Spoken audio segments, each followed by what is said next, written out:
Hello, hello, hello. My name is Adrienne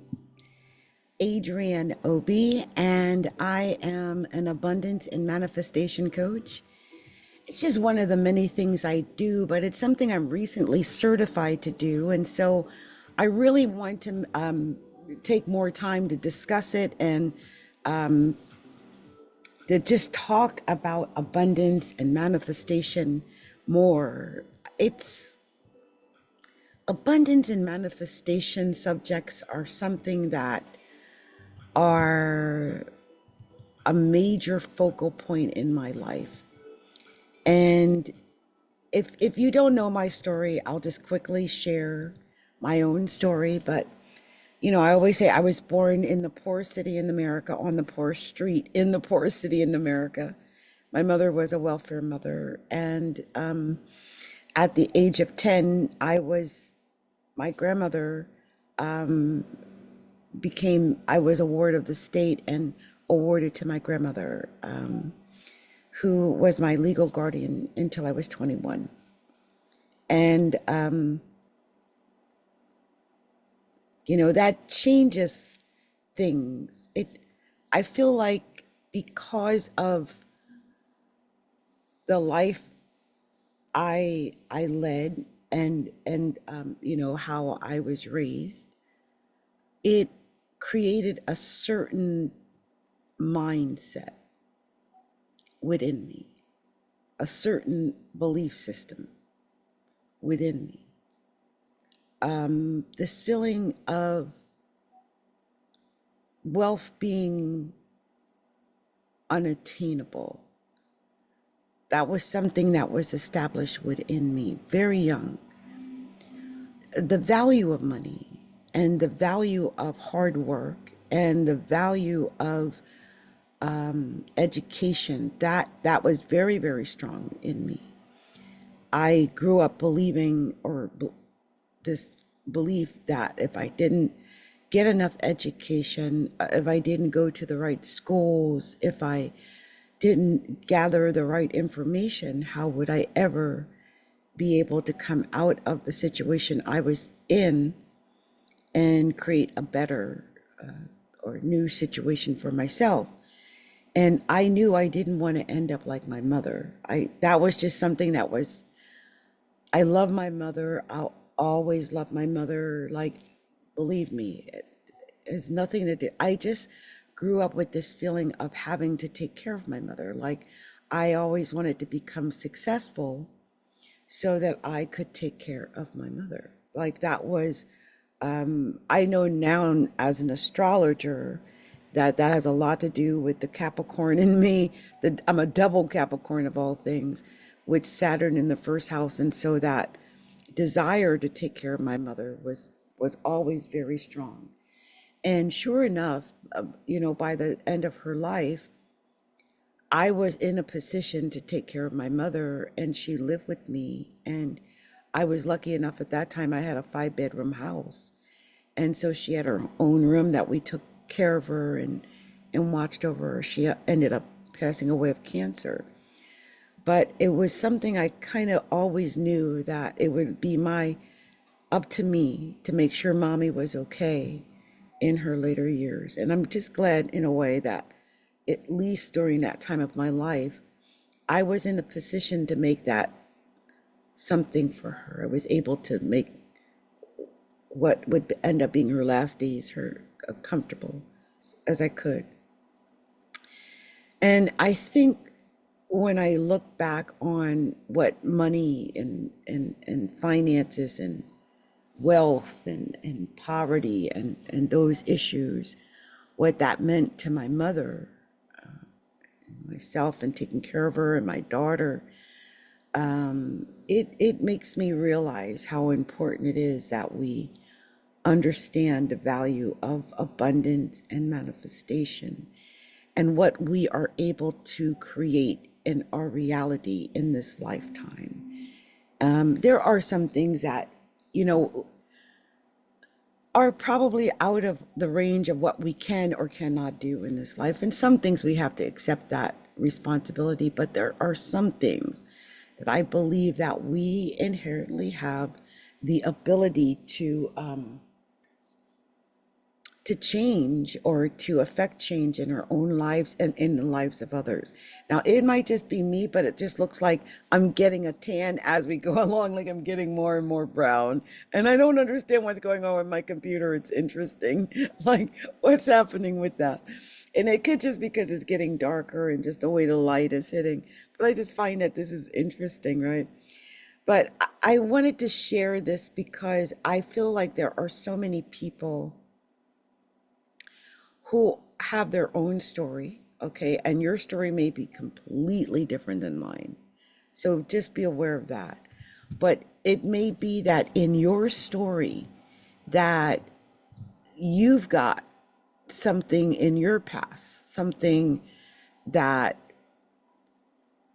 affects you because of your upbringing, of the way you were raised and what you saw as a child, maybe from your mother or your father, or the lived experience that you had. You know, there was one point in my life where we lived in Baltimore. My mother had left my dad in the middle of the night. She took nothing really but the clothes on her backs. We had moved into another place, but we had been robbed, and almost every single thing we had was missing. And I don't know, you know, what happened. I just remember that at that moment, she decided we were going to go to Baltimore to my Aunt Dot. It was in the middle of the night, and we really had only the clothes on our back. So when we got there, we were as poor as church mice, maybe poorer. Thank goodness my aunt was there. She took care of us. She kept us alive. But I just remember there was a point when we lived in, I still remember the name of the street was Stricter Street. And if you're from Baltimore, you might remember Old Town, you know, old Baltimore, Stricter Street. And we had lived there, and then there was a little, like a old store, like right on the corner, like Baltimore and Stricter, I think it was. Hope I'm getting the streets right. And it was the poorest moment of our life. Like we were so poor.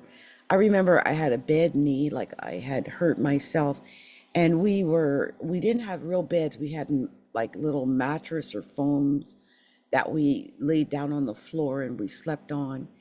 And we didn't have any soap, but I remember I stole a bar of soap from my neighbor upstairs, like a half a bar of soap that was already used.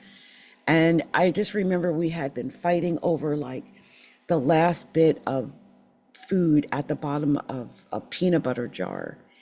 And we had gotten a knock on the door, and it was these three priests, and they were looking for a family. It was near Christmas, and they had this delivery for the children and food for the children in this family. But they said they had been going up and down the street. They could not find this particular family. Could we use the food? And I just remember my mom crying and us crying, and they just kept bringing in all this food and clothes and toys. And then my aunt called and said she had found a new house, like maybe a same week, within a few days. And then we got to move all our new stuff into this new house on Pulaski. And she had like a 3 bedroom or 3 story with like 4 or 5 bedrooms. So it was like a whole different world. And from that point on, I don't think we've ever been quite that poor. So even when we moved back to Camden and lived on Haddon Avenue, we still weren't quite as poor as we were when we first went to Baltimore. But I remember I had been placed in a foster home, and there was a 16-year-old there, and I was 10, and he wanted to rape me, and I was scared. And I remember calling my grandmother, and she said, "Can you find a dime?" And I said, "I think so." And she said, "Well, I want you to get your stuff together, and I want you to go out to Haddon Avenue." And she taught me exactly what to do to get to her house from Camden all the way out to Westmont, New Jersey. So I listened to my grandmother, and I remember walking down Crystal Lake Avenue, and I saw the store, and my grandmother had lived behind the store there. And when I got to the house, that that was it. Basically she claimed me and I was, awarded to her as a ward of the state, basically. And I was there until I left to go to Alaska to be with my mother who had moved to Alaska some years later. But it changed me. It changed the way I thought about money and a way I think about life. And like now, I just keep, oh, I just wanted to show you like a batch of money around, not because I'm so rich or anything, but I just like the way it feels. Like just, I just like the way it feels. And just to have it, you know.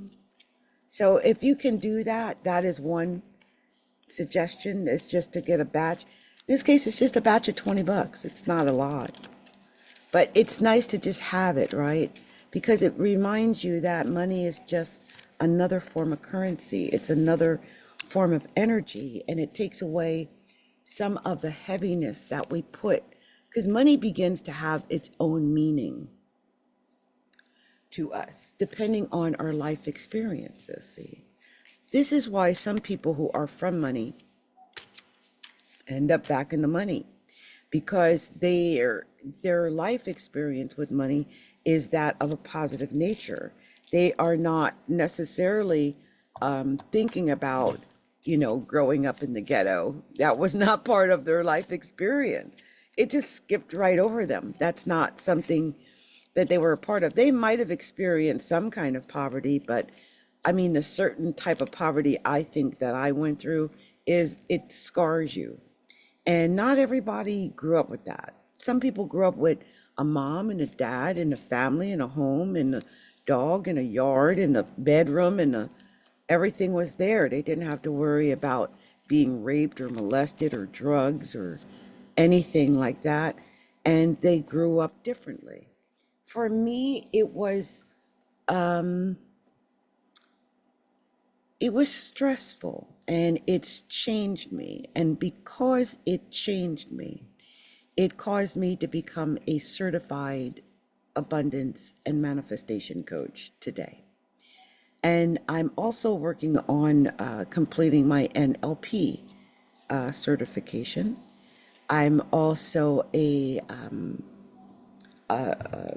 spiritual life coach and a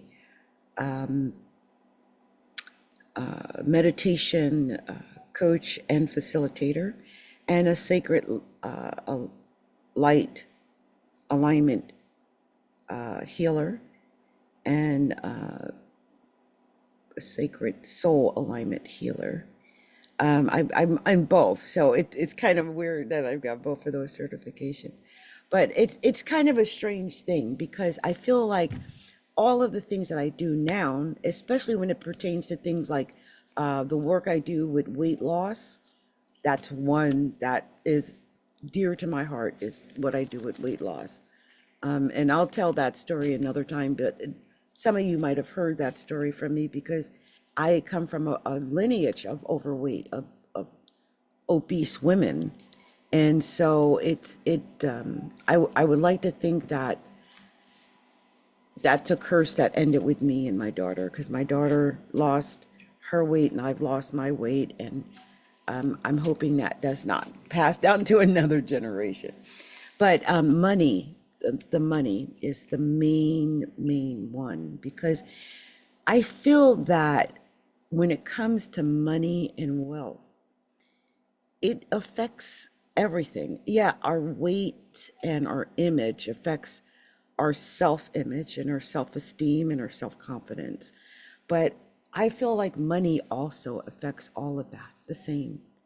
Without money, it's really hard to have the same level of self-confidence or self-worth or self-esteem as some other people do. Some people just naturally have it. They have no fear of money, no fear of how they're going to earn money, their ability to earn money, or their inability, right?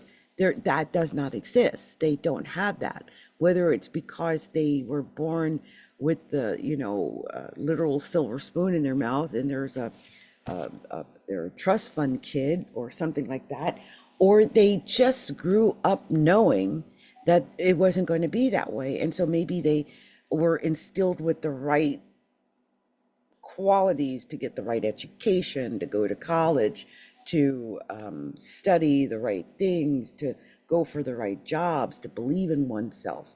There's so many different parts of this abundance and manifestation mixture. It doesn't seem to happen very easily. I'm still working on it. I'm still trying to crack the code to how to consistently bring in a certain amount of money every single month without having to think about it. And that's my goal. What's your goal? I mean, everyone has a goal. And don't think anything that you're thinking is too high. Like, if your goal is to bring in $15,000, $20,000 a month in recurring income, then let that be your goal. There is nothing shameful about that goal. It is about where you are. So, what I would like you to do with this first discussion I've had here today is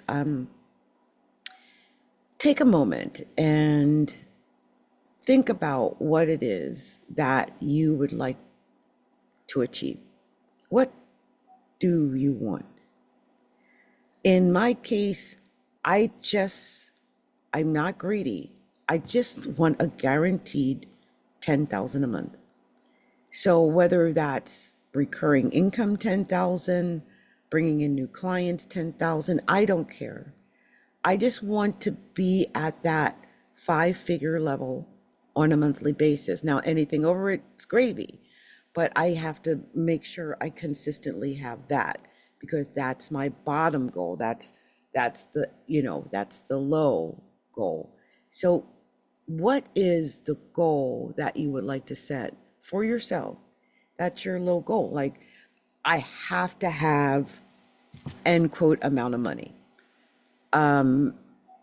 I'm not sure if you have written down, and there's another video that I did that I'll share where we talk about how to come up with that amount of, like, I have to have XYZ. How do I get from this have to have to XYZ? And I think I've already recorded a couple of those, so I'll make sure if you would like to get a hold of the videos that talk about how to get from point A to point B to point C, and how to list out your revenue goals, your goal, what you want to have every month, and then the roadmap to getting to it. I have that recorded. So reach out to me, let me know. I'll make sure I get a copy of that to you so that you have access to it, okay? So I want to thank you so much for listening in. I promise I will come back and talk about this subject again, because I feel that this is a subject that a lot of us either don't talk about or need to talk about, because I'm sure I'm not the only person who grew up in poverty and has some type of feelings about growing up in poverty. So this has been Adrienne Obi. Much love, much light, many blessings, and I'll be back to talk to you soon. Blessing.